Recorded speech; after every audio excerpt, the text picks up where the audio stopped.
Nice.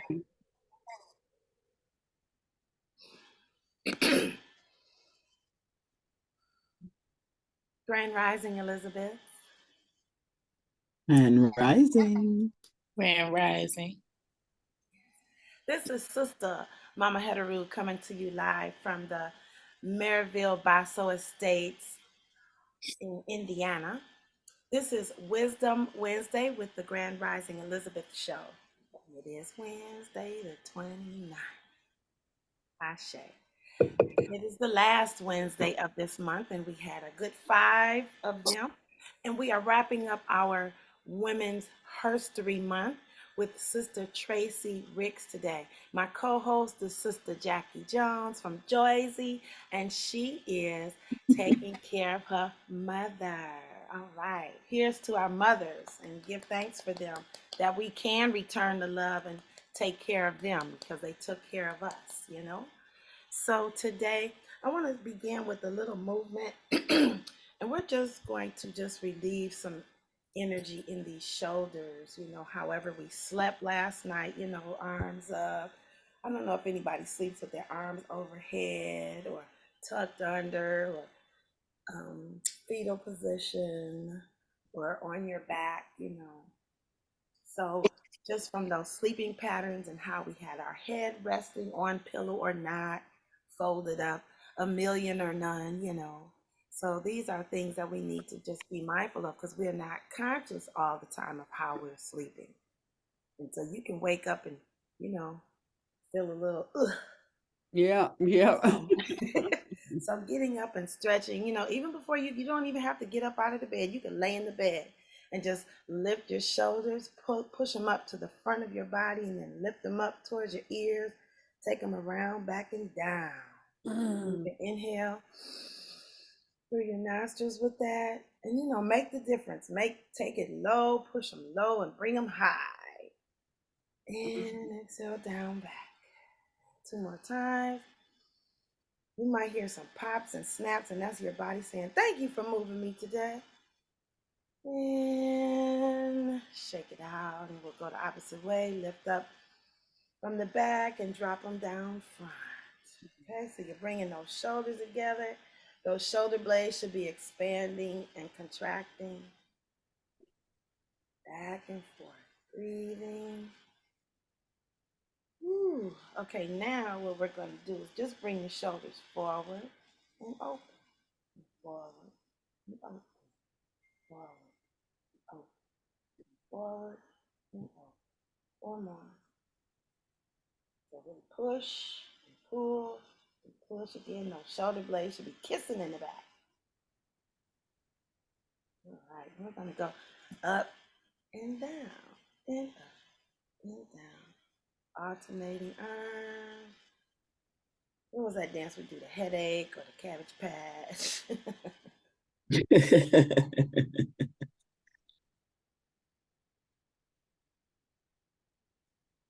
All right, I have one more I wanted to do. One more. I don't remember.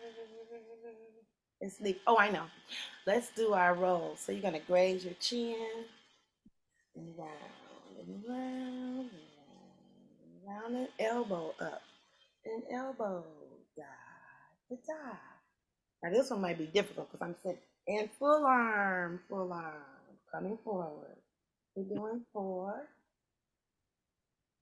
and then take full arm back and back and back and back and back and back and back and elbow back and back, elbow 2 and 3 and 4 and shoulder graze the cheek just a little bit. Da da da da da da da da. And release. Thank you for moving with me today. Listen, there's no excuse. Mama Head will work you out in the bed. I don't care where you are. We'll have a workout. You could be asleep and we'll do a workout. It doesn't matter. I'll meet you in your dreams and stretch something. Even if you just crunch your toes and then open them back up. That is also a good exercise. You know, even your hands. How many times do you exercise your fingers and your wrists? And we use them all day on these computers and cell phones. All right. All right, our card for today is the Spirit of Isis. She just left. The Spirit of Isis. Beloved initiate, there are times to surrender and let go, but there are never times to give up. Persist with your bold faith and inspired action until the impossible happens. Isis has the spirit of triumph and will never fail in her quest, no matter how bold or impossible it seems. Let her inspire you. Believe. That is the spirit of Isis. Boy, these cards, I'm telling you, they be all in your business. All up in your business. Mama Evelyn, would you go ahead and give us a word from Mariana this morning? Okay. The 29th, 29. where the mind goes, the behind follows. Wow, by Randolph Wilkerson. Let me put my glasses on and print it. You did real well with those words. Those words. Whatever situation you find you're behind in today, your mind put it there. Your thoughts direct the flow of activity into and out of your life. Your mind can make you ill. Your mind will make you well. Your mind can strengthen your relationships. Mind will chase all friends and suitors away. Your mind makes you healthy. Your mind, or wealthy, I'm sorry. Your mind makes you wealthy. Your mind will keep you broke. Eh? Okay. Your scattered thoughts will create confusion. Dark thoughts will cast out creative light. Thoughts of fear bring negative experiences. Thoughts of enemies bring them to your door. At all times, in all situations, if you don't like where you find your bottom, change what's going on at the top. I plant positive seeds in the fertile soil of my mind. Well, ladies, I don't know about you all, but it looks like we're already on uh, the divine timing of the day. We already talked about all of these items that were talked about in all the movement, the coffee, the kitchen, the reading, and the card. That is something. I like that. Mama Eva, can you read that first part one more time? We need the rest of me needs the we and me needs to hear it. The apartment building. Everybody just came downstairs. Yeah.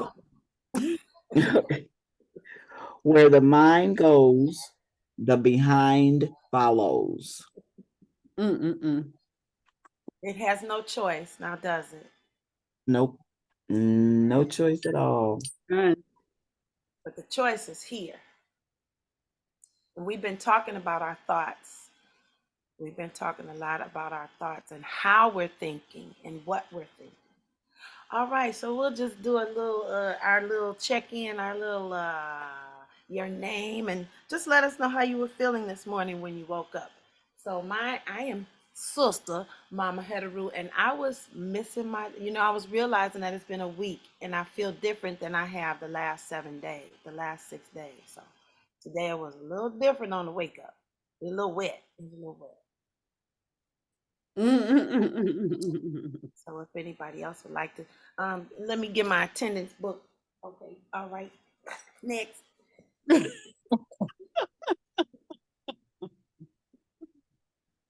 My name is Queen. You know what I mean? I'm here to be what I want to see. I like it. I like it. I like that. Next. I'm Tracy, and I'm just grateful to be waking up every day. Ashe. I'm with you on that one. Mama Evelyn. Um, I'm Mama Evelyn, and I am grateful that I woke up this morning and that COVID on my grandson doesn't look like everything else. He's walking around here like a sniffle. That's it. But he still is confined to his room. Mm-hmm. Okay.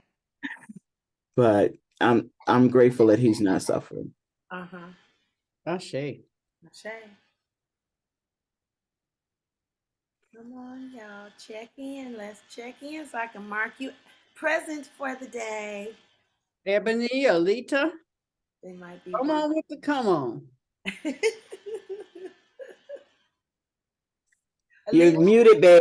practicing Alita because we can't hear you yet. Oh, sorry about that. What happened? Huh? Oh, okay. Evidence. I am literally just stepping out of the bed, literally. My brain is still trying to connect with the body. Yep. It is connecting. It is connected. You're being successful. 20 squeezes, everybody. 20 squeezes. Yeah, I'm just grateful that I found my mini massager so I can massage my shoulder, which has been bothering me for quite some time. So I feel much better than I have in a long time. And I am grateful. Ashe. Ashe. Ebony. Grand Risings, Elizabeth. I'm still trying to get up out of here. Okay. I can see your silhouette smile. I can. Yeah, I'm happy I made it on the line today. If I ain't make it nowhere else today, That's all right. That's all right. I'm We blessed appreciate and it. highly favored to be here now. All right. Mm-hmm. All righty. And Jackie has checked in. Let's see. Somebody wrote in the chat. Okay, Grand Rising Elizabeth. Okay, so co-host is here. Jackie and her mom are checking in. If you have your animals, mine are they're quiet now, so we get to talk at least by ourselves. So, Alita, we were dealing with the shoulder yesterday, and I just wanted to bring up in Really? the Willis-Hay book. It represents our ability to carry out experiences in life joyously. We make life a burden by our attitude. So we were just talking about how our mind, what our mind thinks, our behind will follow. So if we change what we're thinking, whatever is on our, on our mind, and sometimes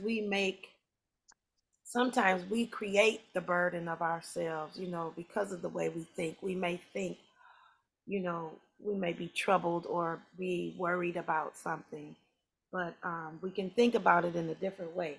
So I choose to allow all my experiences to be joyous and loving, and I like to add lessons. I choose to allow all my experiences to be joyous and loving and lessons. Joyous, loving, and what was that other word? I added lessons, Okay. Lessons.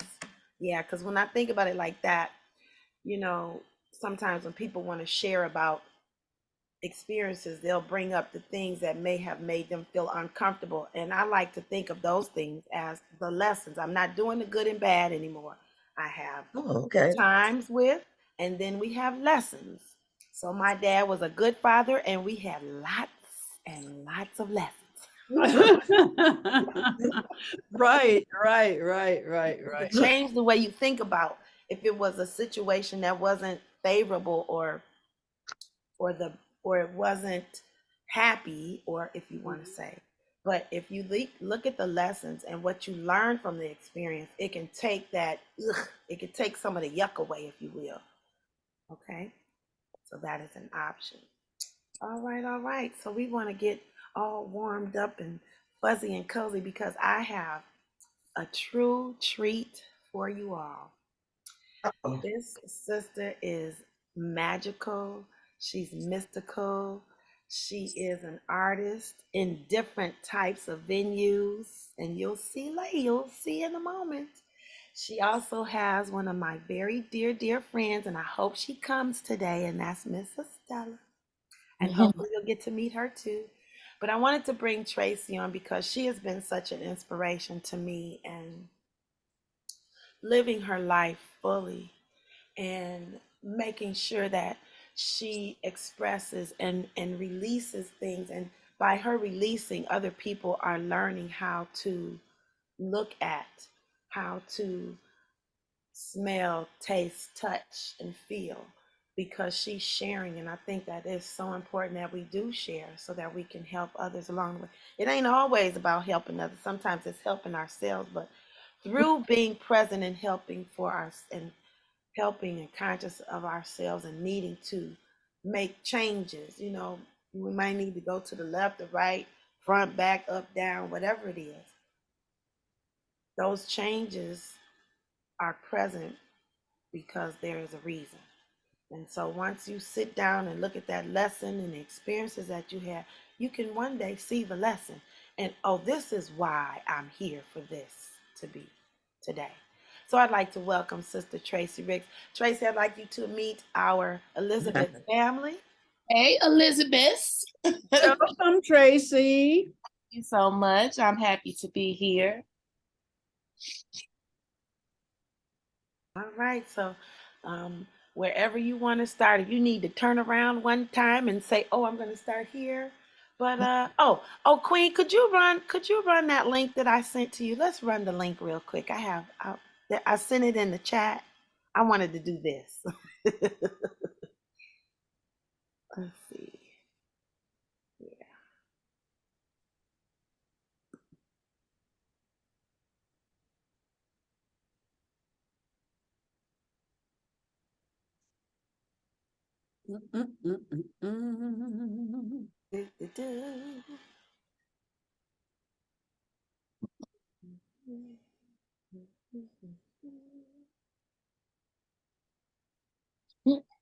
Hey, that's me.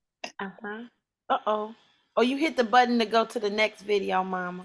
And then the volume is up at the top.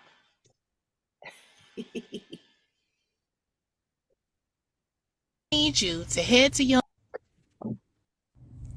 Hey, y'all. I am Traci Ricks. I am the host of The Great Kitchen Takeover. And I need you to head to your inbox and email me at estellasfamouscatering@gmail.com and tell me that you want me to take over your kitchen and tell me the date. And I will come through with food and all the fixings for a 3-course meal.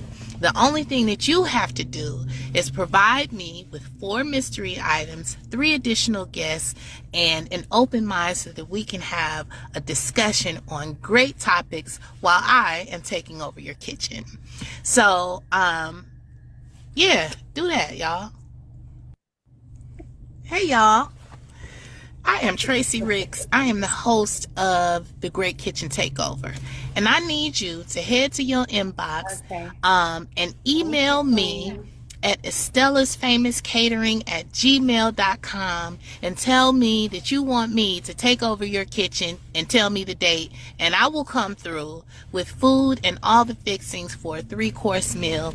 The only thing that you have to do is provide me with 4 mystery items, 3 additional guests, and an open mind so that we can have a discussion on great topics while I am taking over your kitchen. So, yeah, do that, y'all. Love it. Okay. All right, Traci. Okay. Tell us about how this came to be, the kitchen takeover. Okay, I gotta give y'all some backstory. Uh-huh. Come on. So, my where do I begin? So my life has been interesting. The last, I would say 9 years have been the most interesting. So I use Facebook as a tool. I use Facebook as a tool to self-express, and to also share what is going on with me because you never know who might need to hear it. And we all need a little bit of help navigating this thing called life. Mhm. So I am very, very transparent on Facebook. And I don't care who has anything negative to say about it, because if I feel something, I feel like Source and the universe gives us tools. And one of those tools, I use Facebook as a tool for healing, for self-expression, for laughter, and for love, and for joy. So that's the first thing. The second thing is about 15 or more years ago, I had what I call a spiritual awakening. And I received all these gifts and information from the universe about how to live my best life. And one of those things that I did receive during that time was acknowledgement and acceptance of my divine purpose. And my divine purpose is changing the world with love. And I do that using words and food and my beautiful self. Uh, so also at that time, I was putting the law of attraction into practice. So I was figuring out for myself how it works, because I had never heard of the law of attraction or been introduced to it or anything. And I was utterly fascinated by it. And at first, I didn't believe it. I'm like, well, what is this? So me and my bestie started doing things. We got The Secret, and we got all the books by Abraham Hicks and Eckhart Tolle and all of that. We did the work. We started doing the work. So one moment, and this is a long but short story. At one time, we were like, okay, we're going to put this law of attraction equation into practice tonight. And I called her and I was like, tonight we're going to go out and we're going to have a good time. We're going to have the time of our lives. And I got $20. She was like, I only got $20 too. And I was like, $20 is all I have to spend tonight. But tonight, we are going to have a good time. And I said this all day long. I called her probably every 15 minutes and was like, we're going to have us a good time tonight. We're going to go out. We're going to have unadulterated adult fun. Y'all, we went out with them $20 we had each. And we had the time of our lives. And it was unexpected, unplanned, totally impromptu. We left home with $20 and we came back home with $20. So that was the first thing that indicated to me that the universe was listening and an active participant in my life. And that whatever I put out into it, whatever I decided was going to happen, was going to happen. So then the next thing, so on Facebook, again, my tool, I started doing these posts called Dear Future Husband. I had no idea who this future husband was going to be, but I knew that I was speaking through the universe to my husband, and I was using Facebook as a tool because Facebook reaches millions and millions of people, spirits, and souls. So I said, if I'm trying to get me a husband, I'm going to use this here tool that I got.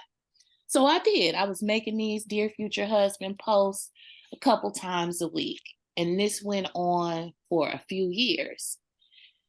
So in 2015, I spotted this gentleman on my feed, and we had been Facebook friends since 2009, but I had never paid attention to him. But he had put up this profile picture. It was a side profile, and I was like, I like his face and I like his name. He had one of the blackest names ever. I researched it, to figure out what the name is. His name is Kadiri Senefera. And I had this feeling that he and I were supposed to know each other. So when I accepted that my divine purpose was changing people's lives with love, it came with the understanding that every time that I left out of my house, every time that I encountered another person, I had to treat them and acknowledge them as the God that they are. everyone. Even if they didn't know that they themselves are God, I still had to treat them as they were such because I know. Mm-hmm. So when I accepted that loving was my divine purpose, I also knew with that acceptance that I was going to start receiving assignments, that this is my job here on earth. So I was about to get some assignments, and I was totally prepared for that, but unprepared. So saw this man come across my timeline, and I was like, oh, the universe had alerted me to something, although I didn't know what it was. I thought that it was a crush. So this crush went on for a couple of, no, he came across my timeline in 2014. So this crush went on for about a year. I talked about it all the time with my homegirls and my friends, and they were like, you should tell him. And I'm like, absolutely not. I'm not doing that because I don't know him and he doesn't know me. And when you tell somebody that you have a crush on them, it then obligates them to respond or do something. And I didn't want that because I lived my life in the most organic, authentic way possible. And where I had made mistakes in the past was intervening in the universe's affairs. I was going to do what I do. My only job, I felt like at the time, was to have the crush. If it was ordained by the universe, then my crush would come to me. And that is exactly what happened. Out of the clear blue sky, I had not known this man. We did not have any mutual friends that I knew of at the time. I had never met him before in person, anything. Suddenly, he showed up in my inbox and invited me to his house to play cards. I did not know this man at all, and I did not feel like he was a stranger that I had to protect myself from, so I accepted his invite. But I was like, I'm bringing my best friend in case you're crazy. So me and my bestie went over there, and I was like, okay, universe, come through. But we get over there, and I discover he has a girlfriend. So I'm like, oh, okay, well, sometimes a crush is just a crush. And I said, okay, universe, I'm gonna let you do your thing. If he and I are supposed to be together or know each other in any way other than playing cards, it'll happen. A few months later, him and his girlfriend broke up. He called me. He inboxed me. He came and picked me up one day from my house to go on a date. That date lasted about 20 hours. And then we went on an official date. And then I moved into the man's house a couple months later. And then on his birthday, the following, 7 months later, he asked me to be his wife. So this is where it gets tricky, y'all. And I'm going to tie all of this into the Great Kitchen Takeover. So I moved in with the man after having only known him for a few months, but I felt like we were connected and there was something divinely present in us uniting. I couldn't explain it, but I could see it, I could feel it, and I could touch it. 7 months after I moved in and we made it official, he gets diagnosed with stage 3 small cell lung cancer. On our first visit, cancer wasn't even on our radar. We were not even expecting this. But the doctors were like, oh, it's a small thing, don't even worry about it. And we didn't. He, we prayed on it. We got assistance from, people in the community. We got advice.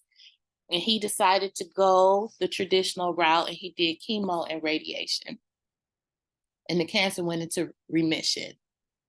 And then a few months later, the cancer came back aggressively and he died. So I was able to, during that time, his health began to fail and I became his caregiver. I had no idea what I was doing, y'all. None whatsoever. First of all, I don't have any biological children. I have only been tasked with taking care of me. So I had never had the opportunity to care for another human being, let alone somebody who I loved and was in love with. And they were in this life-changing situation. So the cancer was getting worse. And I prayed and I said, Lord, okay, I'm gonna need you to help me because I don't know what I'm doing down here. And then suddenly, just like that, I knew what to do. I knew how to care give. I knew how to make healing meals. I knew how to lay the hands on. There was a time where I had connected to that force or the magic that I was born with, the magic that I got from my grandmothers and my mothers and my aunts.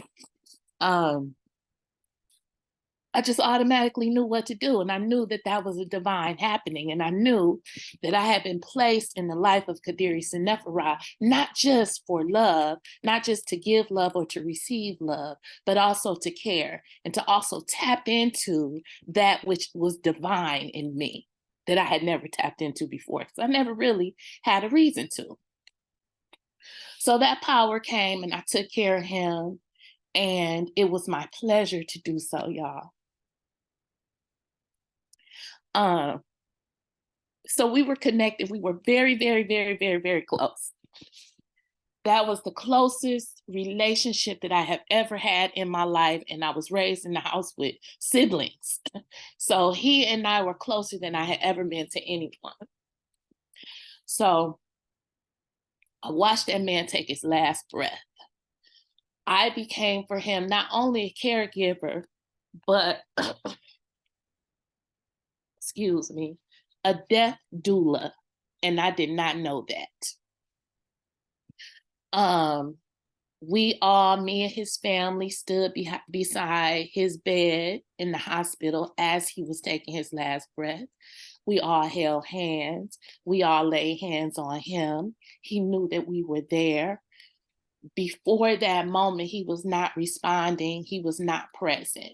Just before he took his last breath, he opened his eyes and he looked at me and he spoke to me.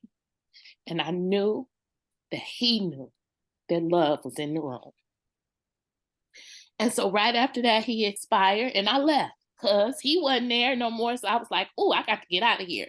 So I came home and everybody was like, I want you to come to my house. I don't want you to be alone and all that. But I needed to come home because I needed to be in the last place where I knew that his spirit was. And I needed to take a minute to reconcile that.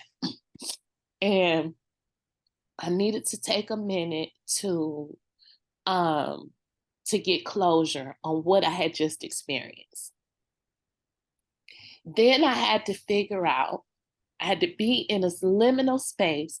And I it's something about me in liminal spaces. I come to them every time, like multiple times in my life. So I had to be in this space by myself where I had to now, again, come to know me.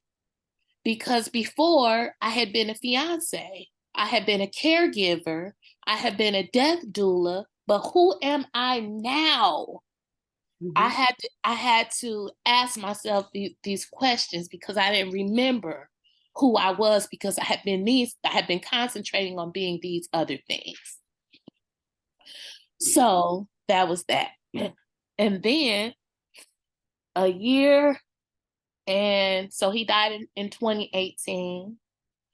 A year and 2 months later, almost to the day that he was diagnosed with lung cancer, I was then diagnosed with breast cancer. And I was like, you have got to be kidding me. You have got to be kidding me, Lord. Like, for real. Like, you know that you just brought to me the man, the love of my life, gave him lung cancer, and he died, and now I got cancer. I'm like, oh, this is too much. So then I ended up having to have a mastectomy in March of 2020. 2 weeks later, the pandemic hit. And I'm like, okay, something is happening here. Then 6 months later, I was diagnosed with metastatic breast cancer because the cancer had transferred to my lung. And I was like, Lord, say it ain't so. um, but I never felt like that I was being picked on or woe is me, or I knew that there were reasons and there were blessings in this. And it never ever got me down. Now there were some challenging times, but I was never like, I'm about to die. I thought about it because when you hear about cancer, that's, it comes to mind. But I was like, I'm not gonna quit living just because of this. I'm gonna live till I die.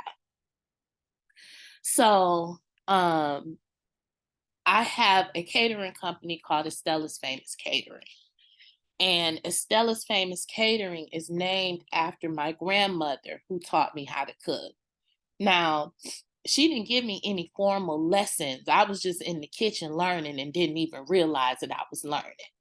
And I didn't realize that every time I tasted her food, I was learning too.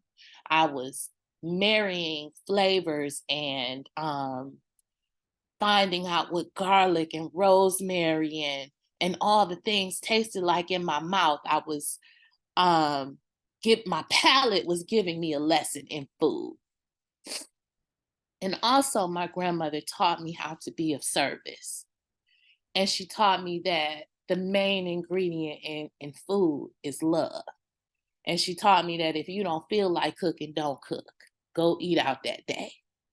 Because everybody that you feed is receiving everything that you put into that food.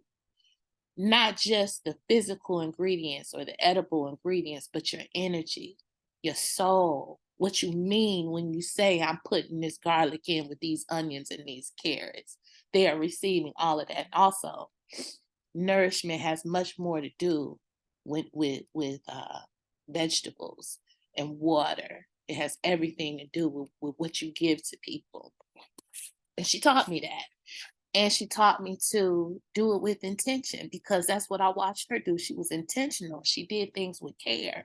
She placed the tablecloths on the table with care. She tied her apron with care. And when I saw her, I'm like, I want to do that too.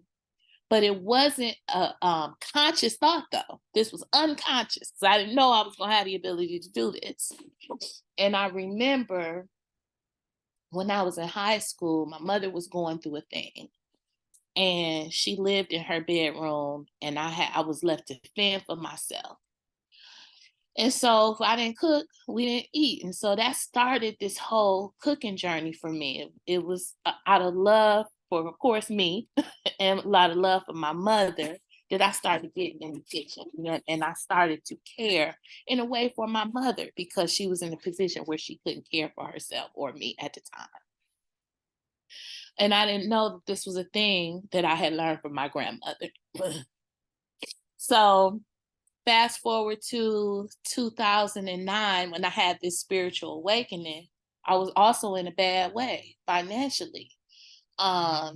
Spiritually, I was in a bad way in every way. I didn't know in what direction my life was taking me. So I laid down in bed one day and I was like, Lord, I need you. I need you to change me. Because I recognized that anything that was happening in my life, I could fix, but I could not fix it alone. I needed help. And the only person that I knew, or the only thing that I knew to beseech for help that could help me was Source. So I laid down, asked the Lord to change me, and in an instant, I was changed. And I knew it. Something had just come over me. And that's when I started receiving everything that I needed to receive about the law of attraction and the secret and being a vibrational match to things and all of that. And I said, okay, well, I need to get out of this financial bind. And I was like, and sometimes necessity, all times, necessity breeds ingenuity. So I'm like, well, what can I do to make some money with what I naturally have? And I was like, well, I could start cooking. My friend would come over. She had food stamps that she could share with me. Now, this is how bad it was for me. I wasn't even on those food stamps. I couldn't even get food stamps. And so then I started cooking for other people. And then I started a catering business. Then I was able to move into my own place. And then I moved to Atlanta and I was able to feed people in Atlanta. And then I came back home and, I just started cooking. So Estella's has been in business now since 2012, and it has been very successful and is growing better every day. So it has always been my desire, though, to take care of people, to be of service, and to feed people. And I've always said that I would do it for free if I could. During the day, I am a teacher. So, and I also desire to be charitable. So cooking and giving and being generous is how I pay my tithes. And that's how the Great Kitchen Takeover came about. I wanted to figure out a way to grow my business. I wanted to figure out a way that I could feed people for free. I wanted to figure out a way that I could connect with people from all over the world.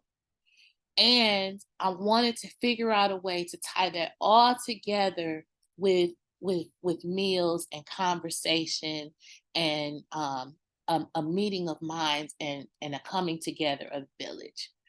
So then I'm thinking in the way that I had used Facebook as a tool, I decided to use the other social media platforms as a tool. Not only as a tool for me to grow my business, but also as a tool for me to do my job, which is changing the world with love and doing that through words and food. So that's how the Great Kitchen Takeover came to be. And when Kadiri died, I had promised that I would do things that honored his memory, because during my grief process, which I am still in, I decided I was going to have good grief, that his memory was not going to be marked by sadness. And I cry all the time, but it's not sad tears. They're happy, good tears, because what he gave me and what I experienced in our relationship helped me be who I am right now. And right now I consider myself to be my best self. So I decided that I would do things that will honor his memory. So I got a cute little story. When we were first dating, we took a lot of pictures and we were very affectionate. We would always give each other public displays of affection. And he had posted a picture of him kissing me. No, I had posted a picture of him kissing me on Facebook. So one of my friends, a guy that I know, was like, "Who is that man kissing on my friend?" And so Kadiri responded, "Who is you, nigga?" Like, you know. And it tickled me and my other friends because I'm older than Kadiri. And I had never had anybody respond to a situation like that on my behalf. So it was funny to me and my friends. So in our little tight-knit circle, we started calling him "Who is you?" So then I had got him some t-shirts made with "Who is you?" on it. And then I had gotten some of my friends some t-shirts made with "Who is you?" But "Who is you?" That statement right there was very reflective of who Kadiri was, because he was the kind of person that would engage you in such a way that he would force you to question, who are you? Who are you really? So for me, that little phrase was more than just a quip on Facebook. It spoke to who he was as a person. So as a result of that, I have now created a card game called Who Is You? And the card game is a set of 52 morality-based questions, and that you can pull out at dinner parties or, wherever. And it's a game you go and they're conversation starters. Who is you? If you were in this situation, who are you? How would you respond? So with the Great Kitchen Takeover, what happens is You agree to let me take over your kitchen. I come to your house with food and seasonings and props and all kinds of stuff. You have to prepare for me a mystery basket of at least 4 items, and these 4 items I will include in my 3-course meal. You can also invite 3 additional people to come and join us. And this is all recorded for social media. And while I'm cooking and while y'all are eating, we do these questions on the Who Is You game. And then it starts these conversations and these connections, and we delve into the hearts, souls, and minds of the people who are eating my food. And that's it. And so that's where I am. That's my life right now. Additionally, I have a nonprofit called Snacktivism Detroit, and I invite all of y'all to be snacktivists and help me complete this mission. So Snacktivism Detroit is a nonprofit organization that feeds people who are ineligible or financially ineligible for food stamps, meaning they make too much money for the government to give them these stamps, but their budget isn't so that they can make it to the end of the month. Like they need somebody to come in and fill in the gaps. And that's what Snacktivism Detroit does. We come in and we fill in the gaps when you're not able to. And we do that. So it's not a food bank. You're not coming to pick up no food. What we do is we purchase monthly food subscriptions, monthly food delivery kits for you and your family. And that way, it exposes people in food deserts, underserved communities where food justice is lacking, and it encourages people to eat different kinds of food. It exposes people to French cuisine, vegan cuisine, vegetarianism, all kinds of stuff. And it also gives families an opportunity to prepare this food together, to look at the ingredients, talk about the ingredients, taste the ingredients while they're cooking, have conversations in the kitchen through this meal kit that they've just received. It allows children to ask parents questions. It allows parents to ask children questions. And then it allows them to finally sit down and break bread together over this meal that they've prepared, hopefully together. So I've accepted this as my mission. This is my bliss. This is my joy. I'm currently the happiest I have ever been in my life because the last 5 years were a very dark, stagnant period, but it was all necessary. It was all beautiful, and it all brought me here. And I'm proud of the work that I do. I'm proud of the self-work that I've done. The work never stops though, because we grow in every second. If you knew me 5 minutes ago, you don't know me anymore. Because every day, every moment, every second, I'm brand new, really. Yeah. Like even these conversations with y'all, even being here, I'm getting something from that too. So when I leave here, I'm gonna be different. I'm gonna be fortified in a way that I was not before. So that's my story, y'all. I know it was long-winded, but that's it. That's what has No, happened to me in my this is life. this is your long win time. That's what I'm saying. This is long win time. You know, I would like to just welcome your Elizabeth to this cipher of Elizabeth because Traci is very pregnant. Do y'all see this pregnancy? Wait.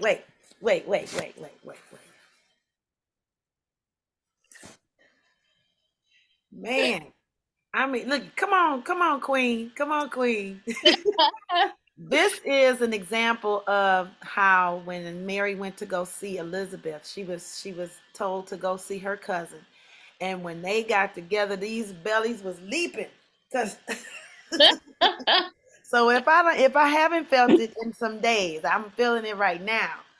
Um, you all, thank you for joining us. This is our sister Traci Ricks, who has had a life of learning, if you Yes. will. And Queen, could you run that? We're gonna run this video one more time, just for those who just came in, if Sure you don't will. mind, dear. This is the pregnancy of Traci Ricks.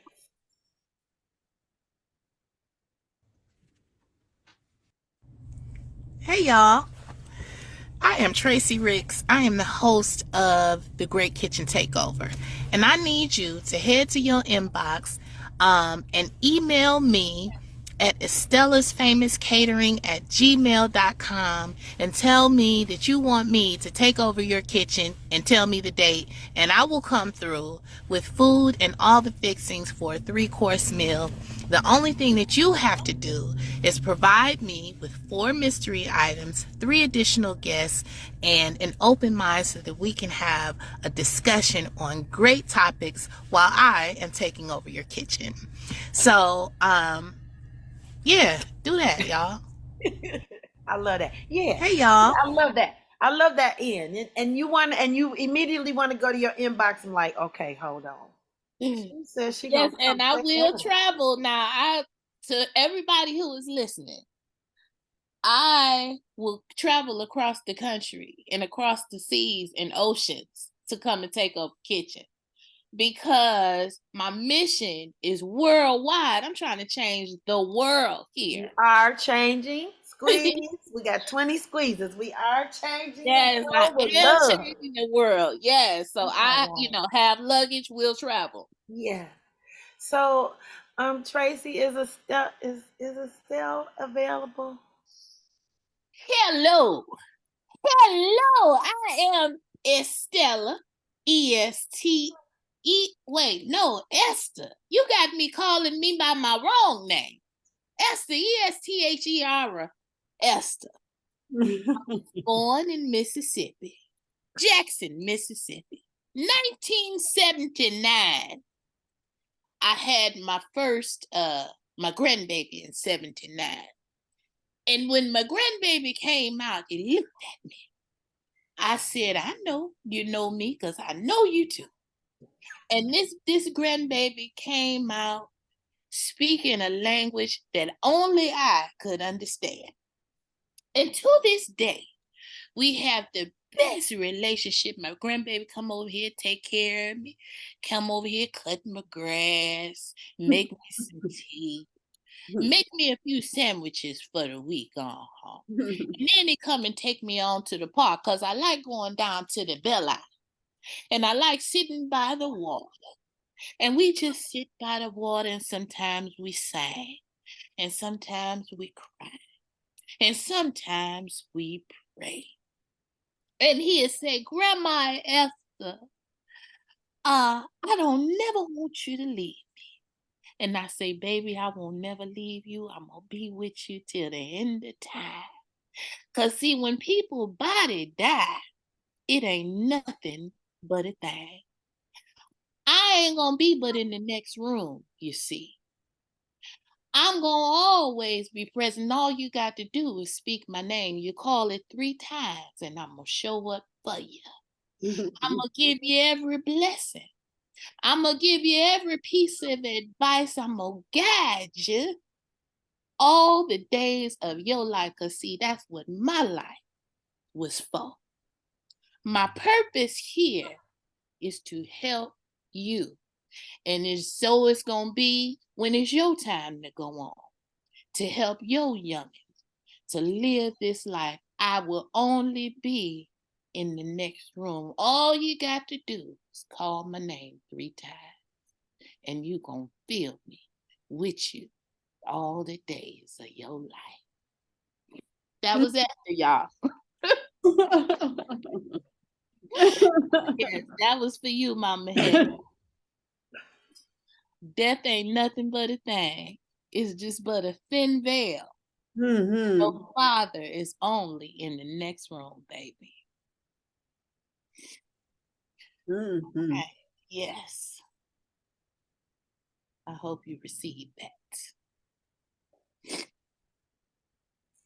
And I'm going to thank y'all for letting me be here today because I didn't know I needed to be here today.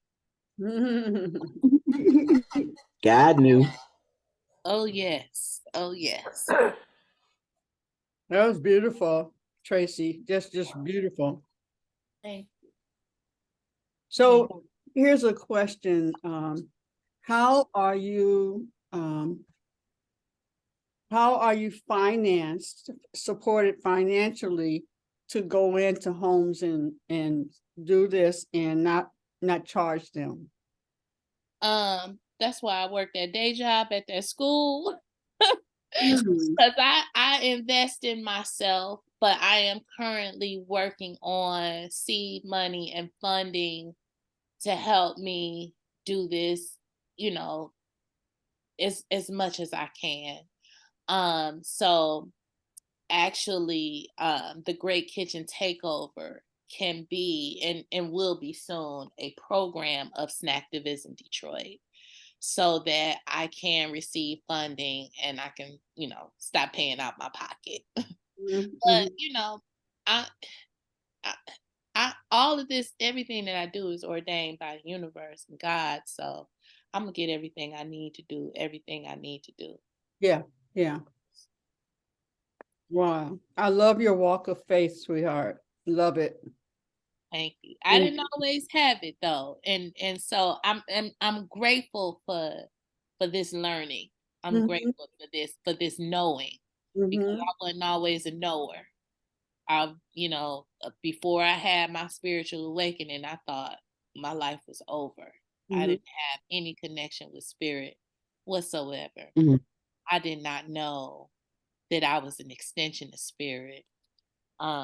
I didn't have a relationship with source at all. And source is source. Is everything that what I receive only comes from source. yeah.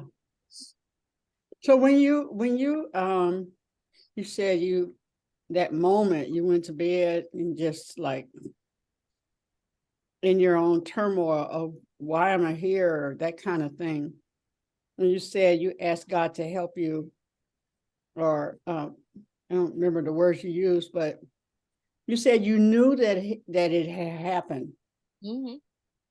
I What was did. the first thing that you did?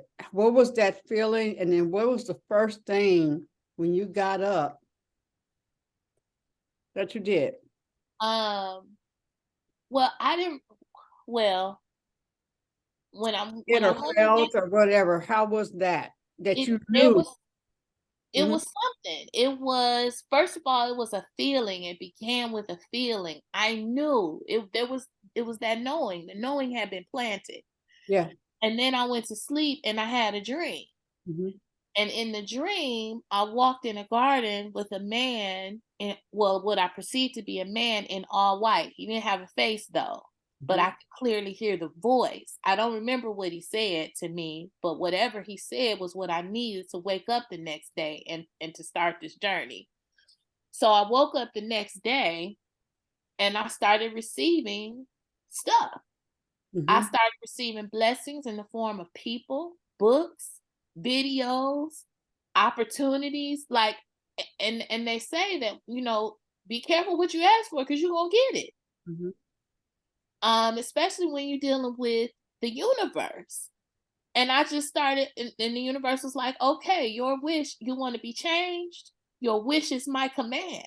mhm, And then went about the business of giving me everything that I needed to do and everything that I needed to receive to be changed, to mhm, be different. mhm, And then I was. And then it was just, every day, y'all, I was receiving something and I was receiving, and I recognized these things that I was receiving as gifts in support of my journey, in support of my change. And there was nothing, I couldn't ignore a thing. I had to be obedient to this process. I had to be obedient because when you know better, you do better. So I knew that I was getting these things and that these things were for me and that I had to act on them. So when you get a nudge from the universe, and I had to learn this, when you get a nudge from the universe, that's a sign for you to act. That's a sign for you to move. It's like in Malcolm X movie, when Malcolm X was introduced to brother Baines in the prison. He said, if you take 2 steps toward Allah, Allah will take 2 steps towards you. And that's literally what happened to me. I took a step, and then spirit source took a step, and then I took another step, and then universe took a step, and then it was this whole thing where I was being guided along this path. that I had created, that I was creating as I walked it. So, you know, the possibilities when you know that you are connected to something divine, Yeah. the possibilities for your life are endless. It might not turn out the way you imagine it in your head. It's not for you to figure out. Your life is just for you to live, not try to figure out. Mhm. It's just to live. Pay attention to what is happening and act upon those things that you are being moved to act upon.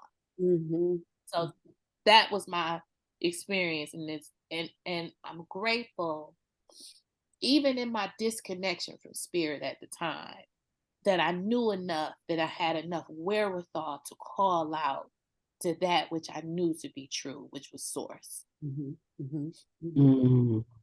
Mhm. That's beautiful. What ways do you celebrate? Um, Like, for instance, Tracy, when it first started, when that I'm changed, when you would do something and find out really I am changing, or I wouldn't have done that before, or what were your wow moments? Wow, wow. um, I knew I celebrated by telling people. Mm-hmm. I celebrated by sharing, Mm-hmm. because if I could be changed, if spirit could move that way in my life, Mm-hmm. I knew that it was capable, that other people were capable of having the same experience. Mm-hmm. And I was receiving these changes through other people. So that meant that I, in turn, I had to be reciprocal. I had to then do it too, because I needed to change. I needed to contribute to other people's change. I needed to contribute to other people's knowing. Mm-hmm. So that's how I celebrated. And I celebrated by putting my gifts and talents to use. Yeah. They weren't given to me in vain. I don't know how to cook just to cook for me. uh, I know how to cook so I can share my cooking with other people, so they can, have food that tastes good and feels good to their soul. That's what I'm here for. That's why my grandmother was my grandmother. Yeah. Yeah. Yeah. It was all in divine order. And my mama can cook too, y'all. Now, we ain't go. She was my grandmother's daughter, so Yeah. I got it all. I got it honest, really. And every time I tie my apron on, I call on my grandmother, and the force comes down Mm-hmm. right in there in that kitchen with me. Mm-hmm. So And you they- you mentioned were you about to say something? Well, I was just gonna say thank you, Queen. I was just gonna say how aprons are something that we've moved away from, but they are such a staple in the Black home. So it's almost getting dressed up so you can prepare this meal. Yeah, getting ready to work. Yes, and it's yes, all I really feel like that. Like I feel like when I put on my apron or my chef coat, like that's my cape. I'm about to yes. do some serious Right, business, y'all. right. Like it's serious. It's about to go down if I don't take my apron off. It's some business about to be happening It's a with the business. apron on. Yeah. I'm not, even just to go up to the oven and cook, it's already a sacred thing. But to put that crown, your apron is your waist crown. I don't know. Yeah. Yeah. Right. You know what? It makes me think of Pam Starr in particular. When she got when she was doing hair, Tracy, we have a natural hair school Mhm. and salon. And when Star always put her cape on, and she would come in, she'd get her stuff, and she put 5 clips, small clips, scissors. She'd have whatever she's going to use up here, and then she comes sit down. I'm ready for you. I'm So ready. she got the utility belt going on. She does. Yeah. Your super. What do they have the superheroes wear the little belt? I guess it's utility. I'll think of the other name of, but they got a name for that belt. You know, they got all your little goodies. You got all your little goodies in there. All your goodies, right. I I got remember my everything I grandmother. need. They used to wear. Grandma used to put her clips on her t-shirt. Yes. Yep. You know you getting ready to be taken care of when they got Woo. the goods. Okay. Yes. Oh my Yes, goodness, yes, that's yes, making me yes. smile. Yeah. Tracy, you said something profound. I'd like you to expound on it. Is the work that you were doing, you were paying your tithes. Mm-hmm. And you know that's a controversial subject. Mm-hmm. But from your heart, how do you see that? Mm-hmm. So when I think And about, Tracy, in a particular, if a person doesn't have money like that, Mhm. you know, you give from what you have, but there are other ways I want you to share. yeah, so the way that I look at, I'm not a particularly religious person. I don't have a church home or anything like that, but I will go to a church and convene with the saints. However, I don't look at tithes in the traditional sense. Um, so when people think about tithes, they think about giving the church 10% of your earnings. For me, the church is all of humanity. Mm-hmm. Church is not inside any walls, it's outside all the walls. It's the congregation of spirit, souls, saints, and ain'ts. um, so when I think about giving, I think about giving from areas where I have where I can afford to give, where I have the most to give. I look for areas in my life that have the most value, and I give from that place. Mm-hmm. So if this week is food, then I'm giving food because people got to eat. And I know that there are people in the world who don't have enough. So if I have enough, if I have more than enough, I'm giving. And if this week is money, if I got a surplus and somebody is in need and I have it to give, that's what I'm giving. Mm-hmm. And if this week is words, if all I have is words of encouragement or knowledge or wisdom, that's exponentially more valuable than any tangible item. Mm-hmm. And also, I think about it like this. When before I had developed this relationship with spirit, I've always been generous, but I would give people what was in my cup and I would take the runoff. When I accepted my job of changing the world with love using words and food and my beautiful self, I discovered that what's in the cup and the cup is mine. Mm-hmm. The other people outside of me get the runoff. Mm-hmm. They get what's left over.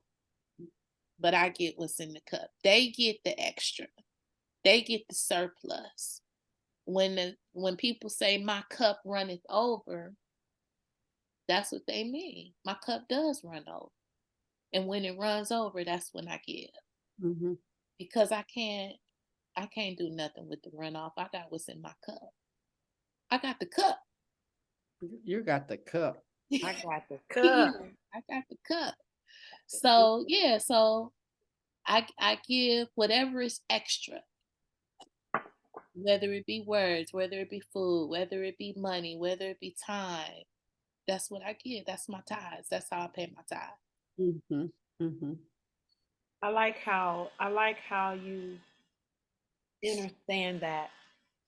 Because some, a lot of times, I don't know, there are some people that, I don't understand the monetary parts of life in so many words. And I think that with me doing movement, it is more important to me that people understand that they can start to have a relationship with their bodies in a different way. not so that you can look good, but so that this thing functions well. Mhm. Yes. It's not about so much the outside, it's the inside. You're how you're, so much of what we do and think and say and smell and taste has an effect on our blood, has an effect on the way it flows through the body, has the ability to, if these fingers are appreciated, they might finger better. You know what I mean? They might do better if they're functioning and if they have support. It's like the whole body is it's one thing, but it takes so many little things to make it all work, and not one part is greater than another. Mhm. So me wanting people to connect with their bodies, that's my message. That's what I want to make sure that is happening. Move something. If you're in the bed, you can scrunch your toes and open your fingers and close your fingers, something, because this body was made for motion. And if it's pushing with words to give people thought, if there's cooking done for people to smell, to help them go to another level, something for them to hear, something for them to see, and something for them to do and take them to another level, because it's not all just one thing. So many other little things go, not just little, but so many important things go into the pot, if you will. And Tracy, I just want to say, I just want to talk about these silky grits.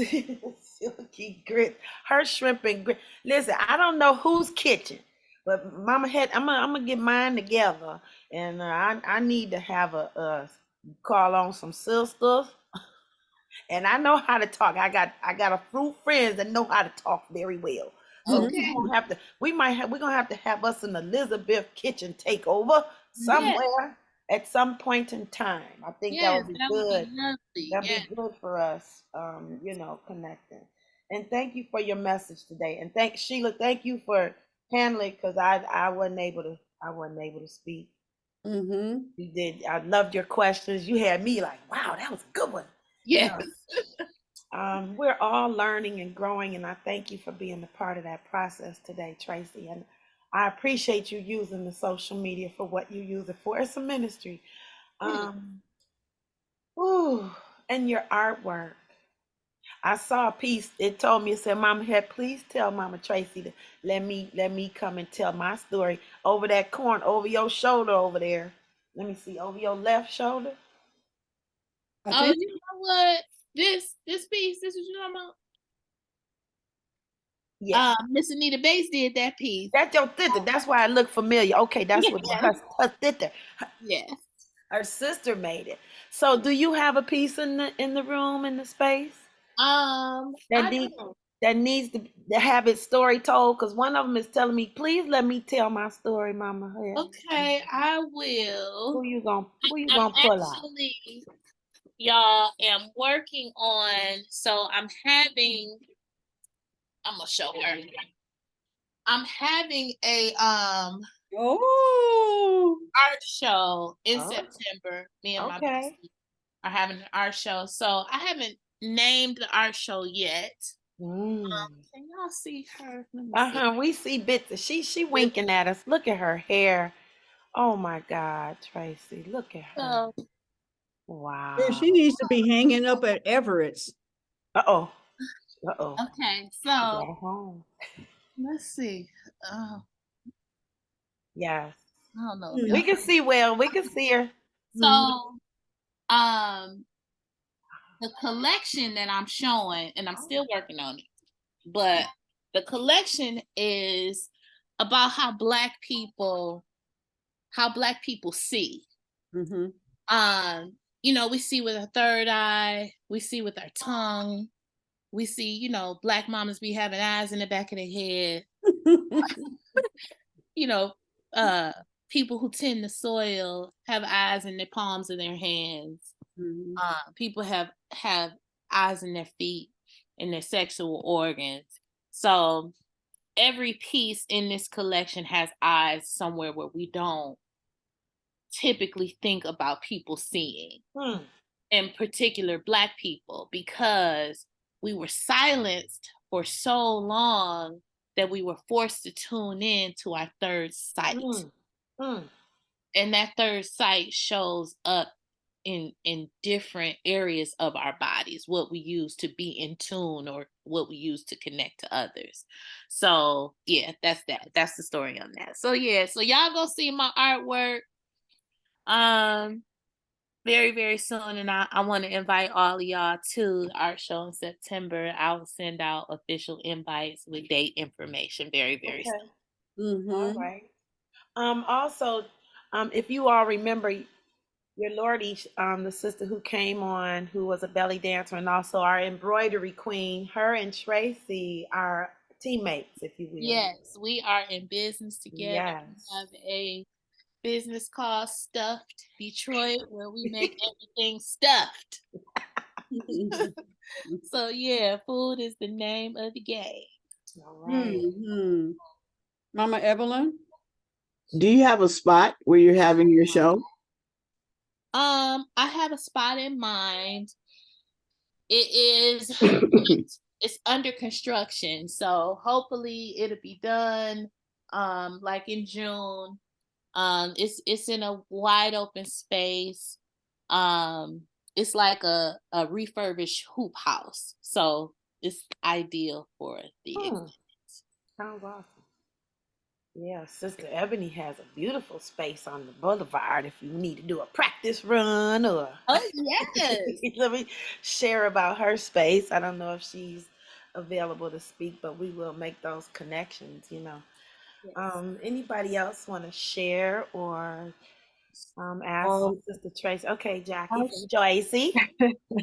So, as you know, I was been busy the whole morning and I just was able to really tune in like maybe 10 minutes ago, right before the ties conversation. So I was really trying to get a sense of what the topic was about. I heard food before that. I'm a real big foodie. So I was like, what food? And so anyway, Tracy may not know, I take care of my mom, my 91-year age mom, and like cooking every day and trying to figure out what to cook. She's really picky, and it's been a journey, but it just sounded like I missed some really, really good stuff. And I'm so happy that there's a recording. I'm going to be so excited to listen to the recording. You sound awesome. I just love everything you were saying and about the the way you're speaking spiritually. I'm just wow. So thank you. And I'm so excited. Yeah, thanks. Mm-hmm. Right, Reverend Reverend Amani. Amani, yeah. Greetings. Let me hear your voice. Let me hear your voice with that mute off. Okay, there you go. Good morning, everybody. I just wanted to say, girl, you got multiple births going on over there. You ain't got I one, baby. You got a few. do. You do, and I just wanted to just share your. Okay, so I'm still having the same issue with these Elizabeths.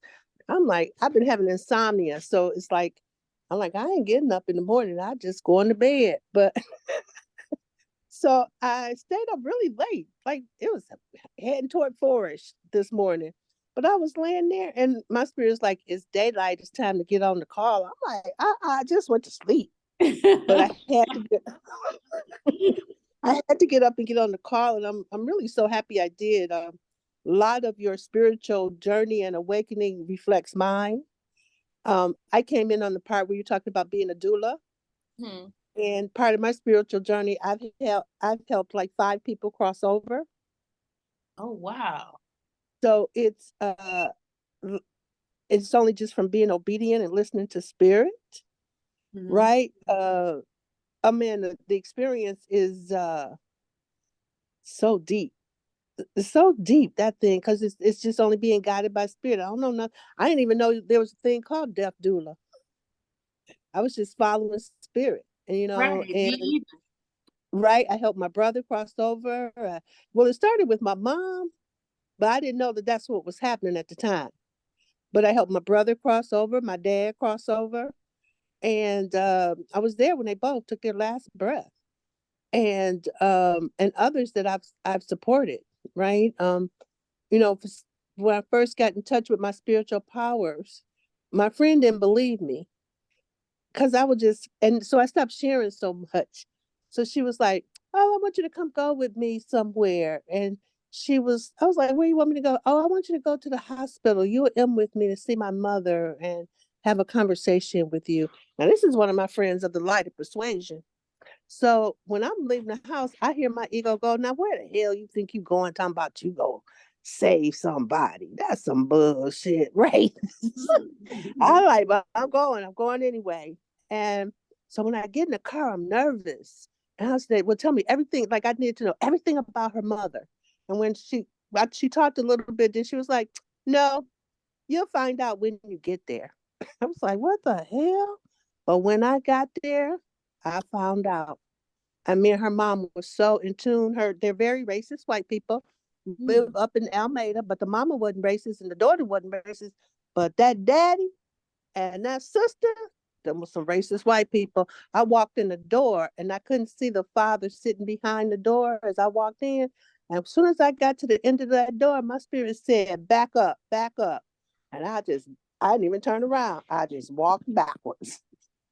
But the wife wasn't in the room. But I saw her coming down. I didn't even know this white lady. I saw her coming down the hallway. My spirit was like, that's her right there. That's her right there. I didn't say nothing. She went in her room. I just stood outside of the room. And then her daughter told her I was there. And when she saw me, she was like, hey, come on in. I was like, oh Lord. It was like that. Right. And when I walked in, she told me her whole story. And her daughters are sitting there looking at her and looking at me. That the mom is just coming forth, just coming forth. So after she talked, I was like, okay, let's pray before we get started. Because they wanted her to do certain things that the Bible was saying and call for her life and da da da da da. And she should be doing this, but she wasn't doing none of that. And we prayed. And after we prayed, I got it clear. I was like, um, there's nothing for y'all to do. I turned to the daughters and said, well, what I got is there's nothing for y'all to do. God got her. And when I said that, that lady jumped out of that bed. I told you, I told you God got me. I didn't even notice. But in praying with her and making that connection with her, because the light was in her eyes and I just hooked into her light. And her husband, he was not nice. The next time she went into the hospital because her thing went into recession. After we talked, her thing went into recession. But then she got sick again. And when I came back, her light was out. Her light was out. I was like, what happened? What happened? Your light went out. And so we went into prayer. And after we came out of prayer, I didn't see anything. I don't even know why I'm telling y'all this story. I don't even know why. But anyway, after that, she was like, no more hospice for her. That was it. And she went home and passed away. And they didn't even they were so prejudiced they didn't want me around. But the thing about it, the dad had an epiphany because me and my friend, we rode up to Almeida. And it's a line you cross in Michigan that you know it ain't no more black people once you cross You can that feel line. it. Once you cross that line going up north, it'd be like, uh-oh. And we started looking for the black people. Wasn't no black people up there. And when we got there, okay, so they prejudiced up there. The husband saw me and he jumped up out of his seat, started walking to me and gave me a big hug. I was like, oh, that was different. And then the son, after the funeral, the son, he's like, who are you that my dad would give up and give you a big hug? And what I said to him is like, uh, um, your mom knew she needed a little coffee in her milk. Like, You know boy. what, Reverend Oh, Opani, listening to you share, it sounds like her family was holding her to a certain, her family was holding her, uh, kind of like a bondage. And when you got there, instead of stifling her flower, you opened up, helped her open the yes, petals. yes, I really yep. feel that. Yeah. So yeah, so everything that you're saying, Sharon Tracy, is so powerful and so awesome. Even the part you shared about the kitchen. I used to tell my mother used to always try to turn me into a girl or what they thought a woman was, right? My mother was one of those ladies who had her vanity where she sat down and put on her makeup every day and with her perfume on it. I'm like, girl, I ain't whatever. I'm not doing that. every day, putting on no faces. You serious, right? And because I always thought my brothers, I had two brothers, I always thought they had more fun. But my mom could cook like nobody's business. But she was just like, girl, baby, you better learn how to do this. I'm like, I don't need that. I'm gonna have a cook. I'm gonna have a cook and a maid. I don't need neither. So I don't need those. But when my mama died, girl, we realized who got the recipes because I didn't have them. Not a one of us had a recipe, and it was Thanksgiving, a week or so before Thanksgiving. We're like, who gonna cook the turkey? We was screaming. We had lost our mind. We have lost. Who gonna cook the turkey? You know how to make the dressing? Oh my God. We just realized we didn't have not a meal. But Right. I'm gonna tell you who my mother was. My mother had stacked stuff away in the kitchen. We had beans in the kitchen. We had the corn in the kitchen. She had already frozen because she know we didn't know how to cook. She had froze the food that we loved and put it in the freezer. So for Thanksgiving, that was the first time I really got, oh shit, this is why they call it soul food, because the food she left us fed our soul because we were depleted. So, but the part that I thought was uncanny in what you shared, I was always in the kitchen with my mama. I was the cutter upper. I was get that pop for me, get the stick, put a little bit over here and do. I was that person, right? No, I want no chop my like the lettuce and the onions, chop it up fine, chop it up fine. You know, I don't want to be tasting no onions in my food. Chop it up fine, chop it up Sous fine. chef. That's the sous Uh, chef. that's who I was, right? So when my mom died, I would just go in the kitchen and say, okay, mom, I don't know how to do this, what I need to do. And I would get to do it. And now I'm a really good cook. So it's all that time. I didn't think I could cook, but I'm a really good cook. My friend is in California right now. She called me up. She was like, I'd like a 12-pack of chicken wings, please. And some and some French fries. Could you ship that over to California for me? Because I'm sure missing it right now. Right. So it's like so thank you. I just want to say thank you for reminding me of that, right? And the things you shared, because a lot of the things that you shared I been told to share, but I have it that people don't want to hear your bad stuff. They just want to hear your good stuff. So I would never share on social media what I was dealing with. But as you told your story today, I really got that it's really time because your story is so beautiful. And I'm so grateful and thankful that you did that because you were medicine for my soul this morning. So thank you, Tracy. Welcome. Thank you. Yeah, Tracy, do you have a website or? I do, but it's not published yet. So, Okay. it's coming, y'all. And That's why she's here. It's about to get done on you come to the Elizabeth. It's about to get done. This yeah, thing is about the fire under the pot. yes, This ma'am. place. That's this place. Yes, I've been working on the website every day, y'all. So it's coming. I'm uploading stuff as we speak. I'm on here right now. So your Trying to figure it out. Facebook is just put your name in there, Traci Ricks on Facebook. Yep, Traci Aline Ricks. Traci Ricks. What's the middle name? Aline, but I think it's just Traci Ricks on Facebook. Yeah. On Instagram is the other. It's Traci Aline Ricks. It's TRACIRICKS on Facebook. TRACIALLINERICKS on Insta and TikTok. Okay. So on my flyer that I did for Tracy, I do have all those hot links, but for me, I need to do one more thing to get my connection between Instagram and Facebook and my Canva because I have all those things hot. If you touch on anything on that flyer, all of that comes up. But I got to get it. I got to get connected. I'm still. Whew. Okay, today is the day that we're gonna tie up some loose ends. I don't know if anybody else wants to be on that committee for theirself. Is to tie up the ends.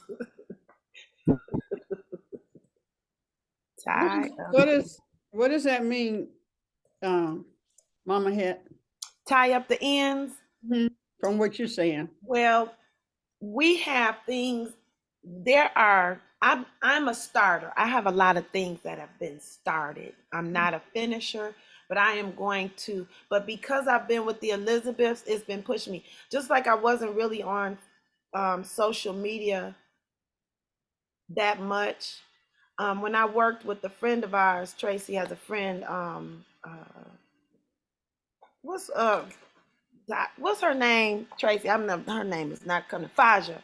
Mhm. Faja was working with a friend of mine, Bliss Carrington, and Faja told me that if you work here, we're gonna need to get more social media. So that's what got me diving in for business to pump to make sure that I have this, have what do we call um, presence in social media for the store that I worked in. And I was really not going to do that, but she said, "Hey, you got to do that." So that's what got me on Instagram. So of course, coming with the Elizabeth, Mhm. okay. So that's the fire under my pot to put me in a place where you have these projects, let's work on them. And if you don't, you have people, you have support. Because I'm a person that I'm a butterfly. I like to do this. Today I might want to be the butcher, tomorrow I want to be the baker, tomorrow I want to be the candlestick maker. So I don't stick in a place but I will revisit. So I want to go down a little deeper in these veins, if you will. I've taken mushroom journeys, and I remember the first time I took a journey, I got to see that there were many windows. If you think about a mushroom and how it grows, you have the stem, and you also have the top where the cap is. Well, if you look at the underneath of the mushroom, you see there's veins. It's like 50, 11 rooms up in there. So the first time I went in, I saw that there were windows. I noticed that there were many rooms. And the next time I went on a journey, I actually said, okay, all of them have space. So that represented all the pieces of me. Now it's time. It's okay to walk down one vein and do some completion and then come back out, crochet and come back out and bike ride and come back. I feel like I have to stay in a thing too. So it's helping me that I can go and come back and then go back. I think that I'm getting stuck if I do just one thing. So it's this venue, this space, Tracy, and all of you have helped me to know I can be all of those things, but go in and I can come back out and turn right today or go left tomorrow. So I think that that's what this evolution was, because I was going to have a confession today about how I operate. Not a confession, but just saying it out loud to myself that I can go and do all these things and not have to stay, so I can be able to move about. And this is coming from my gut. So release makes me drop the tears, like, yep, drop those so you can go ahead and start this next evolution. Yeah. So, wow. I am so thankful for spirit. Mama Head, there are people who they take a ride, and they're going. My cousin Irish was like that. Star was like that. She's a little freer now, but we'll go the same route, the same streets, stop at the same lights all the time. And then there are some who I'm going to take this route this day.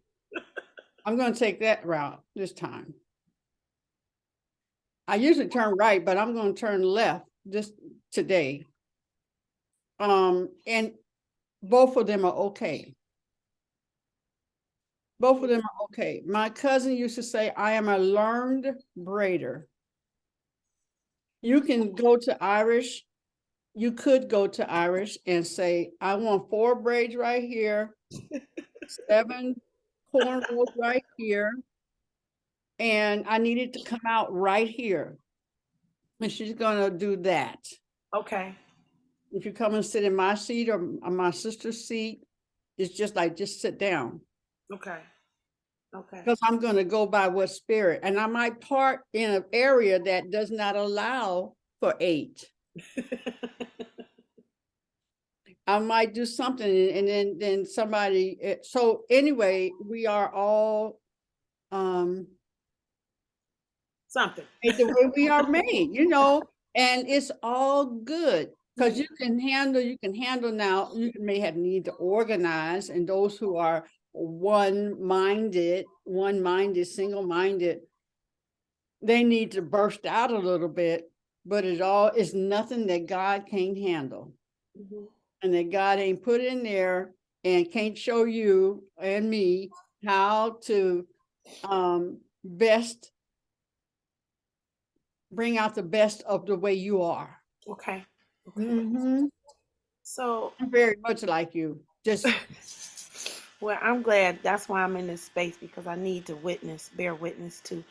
I have also dreamed often of having a magic school bus, and my it's the science teacher, I forgot her name. Anyway, she's a character on the show, and she always has this magic school bus. So Oh yeah, I my know that. father, what's her name? I don't remember what her name I is, but get I know what you mean by Magic School Bus. Yeah, Yeah, so I love that. they would Yeah. take trips. They would go microscopically small, like a cell, and go inside the body, and she would teach the children about their body. yes, So yes. my father loved to travel, and he has a Ford Flex. It's a 7-passenger vehicle. My sister told me that I'm gonna take it, and so when we need to go somewhere as Elizabeth, we need to ride.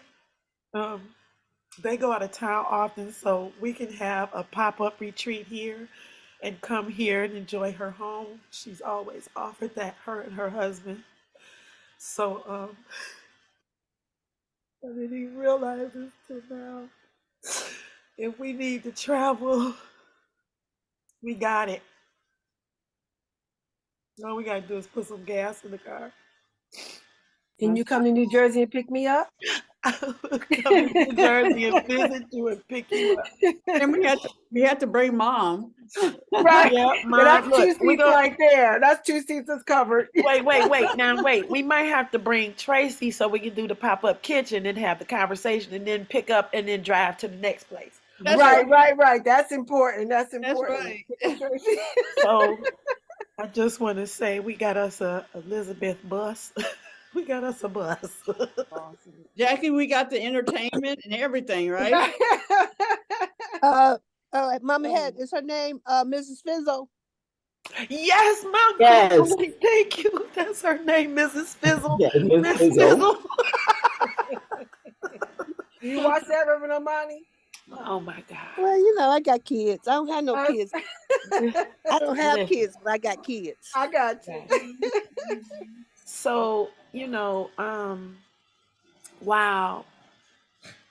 Y'all, so let me see how much time we got. We got 1 minute. 10 minutes. 10 minutes and 1 minute. Okay, hold on. The dog's getting ready to get started. Let me go. They getting ready to start fussing and playing and stuff. Okay. While we Don't follow me. Go ahead, Mom. so jump over here to the conference. Okay, go ahead. Danielle and I were talking last night, Mhm. and after we got off, I got this brilliant idea. So we have 6 weeks, 6 Wednesdays before the conference. We are going to be on live every Wednesday from 8 to 8:30. We're going to talk, you know how they do the master classes on the internet? Everything's masterclass. Well, the class that I was taking about being a powerful speaker, one of the things was that we would do is prior to the event, people were coming on, we would have things leading up to the event. So during that time, we're going to have each of the speakers to come on and talk about what they're going to do, what they're going to talk. So you need to come. We're going to talk about this. We're going to do this. And this is your assignment. Okay. Before the conference. Okay. Blah, blah, blah, blah, blah, blah, and get ready for the conference. And we'll see you go to the website. So it is about the conference and leading up to the conference. The only person I'm concerned about is how we're going to get Reverend Almighty to go away for 30 minutes Girl. from her class. You need to sit in person for 30 minutes, whichever Wednesday you want. But yeah, and we're going to just have a good time. We're going to talk about what, and that kicks off. I'm not even sure what the name of the Wednesdays are going to be, because I wasn't going to start it Wednesday nights until after the conference. But no, we're going to lead up to the conference, and the speakers can then, we just geek people up and go to the website. And if you do it within that hour or whatever, you get a discount and all that stuff. And it's going to be all the way live. So these are so this is what you came up for the Wednesday evenings? Is this okay? All right. All right. It could be called Wednesday night. They used to call it midweek service at the church. Midweek service. Midweek service. I love it. So I just wanted to, I think that's a beautiful idea. I like it. One more time to get on with the Elizabeth is all right with me, because this is my therapy. It's been my therapy. But I wanted to share these numbers. So my parents, their birthday is 3/4/43. Both of them at the same time, same day. Not the same time, but the same day, same year. So my mother, we lived you might want to write some numbers down, do what you can with them. I hope they bring you something. So we lived in a house with the address 2045. We lived in the address 2009. My mother's first apartment number was 803. That is my grandmother, her favorite cousin, their birthday, and my sister's birth time. My mother's next apartment number was 1111. She lived with my cousin. That was their apartment number. And then in the hospital room, I keep calling the hotel, but today I said hospital, so I'm getting my reality together. Her last room number was 110. My father, his apartment currently is 110. He also lived in those houses with us with those 11s. And then his last room number was 2207. Immediately, Haru said, "Head, that's 11."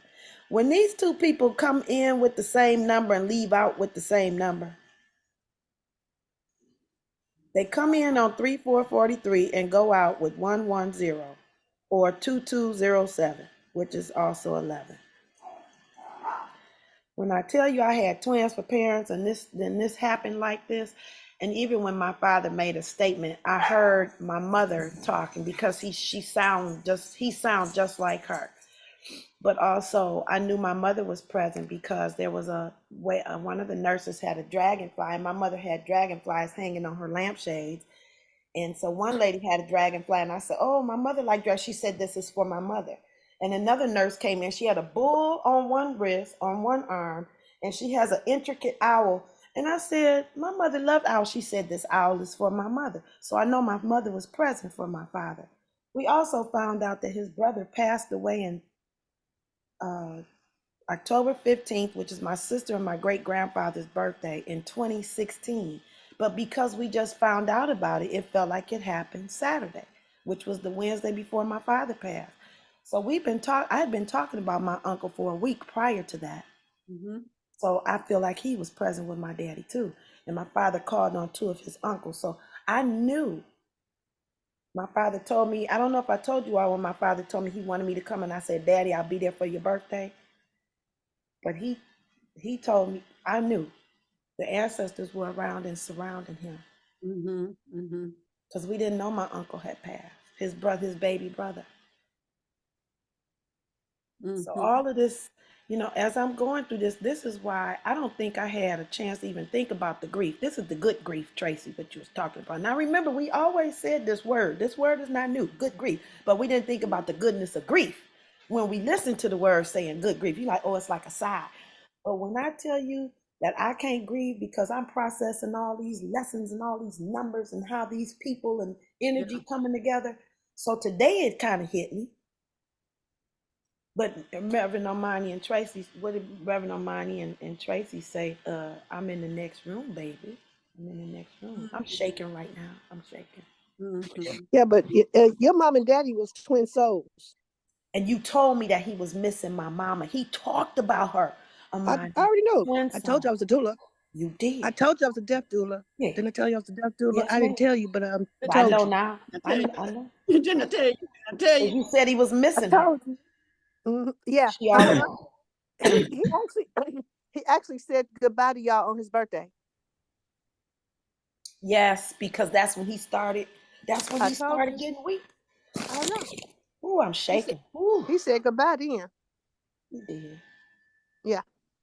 But he kept Yeah. asking for his shoes. He said, "Where are my shoes? I'm ready to go. Give me my shoes." I said, "Daddy, here they go. Here go your shoes." I said, "Come on, so we can get them on and get on out of here." Yeah, yeah, yeah, yeah. He was very Bye, clear. Alita. That was something. That's something Thank else. you, Yeah. Alita. Yeah, My, my daddy, my dad. We were staying in a 1-story house, and my daddy every night he was like, "Well, I'm about to go on and go back upstairs." I'm not gonna go back upstairs. Mm-hmm. We in a one flat house. What? Ain't Mm-hmm. no upstairs. And then finally, I stopped because my dad had started to get a little dementia. I stopped saying ain't no upstairs. My daddy was getting ready to go out of here. I was the one that didn't get it. He was going upstairs, and he was going to be with God, and that's when I knew I knew I could see it in his face. I could see it in his eyes Mm-hmm. that he was about to go. Mm-hmm. Yeah. Yeah, So yeah. he let us all know. He let us all know, and hmm I'm just thankful that I had him. I had him for 80 days, 80 years and 18 days. So y'all, the 818, go ahead. I'm just saying the numbers. Somebody should be able to benefit. James will bless somebody, I'm sure. But the 110 fell last Thursday in Detroit. 110 fell. Mm. Because my next door neighbor's baby's father, her son's father, was in room 110 in the hospital.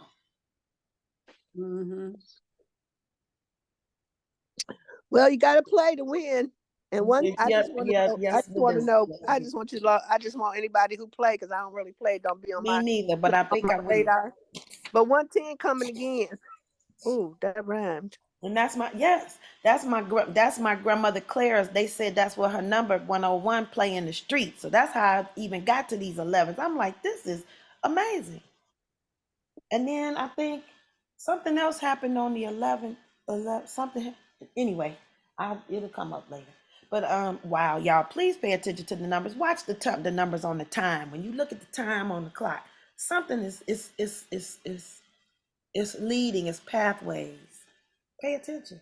Yes, I've been receiving 1111 and 333 That's my phone number. consistently for the last 30 days. That's my phone number is 333. And every time I'm like, okay, I see y'all. I see y'all. I hear you loud and clear. I know y'all got me. I know y'all Mm-hmm. got me, and I'm on the job. Mm-hmm. But y'all, I got to go. Some over here, minding my Uh, own business. I but No thank one say, y'all. Thank y'all for having okay me on. Y'all have a for good coming. day, and I will come again. All right. Okay. We just have just a second to close out with us. We want to all hug ourselves. Give yourself a good hug and stuff, and hug the world, and sprinkle all the goodness you want for everybody else. What you want for you, sprinkle it on everybody else. And as Jackie says, make it fun. Miff it. Miff Y'all. it. Miff it. Everybody. Evelyn, what were you gonna say, baby? Was Evelyn gonna say something real quick? I was just going. I'm looking for one of the street men who booked the lottery. That's what I'm looking for. We She, used to have Sheena, two on our block. We had two. Sheena's license Oh, plate I number don't know them. 716777. Okay, just letting you know. Okay. All right. Peace All out. right, y'all. Love y'all.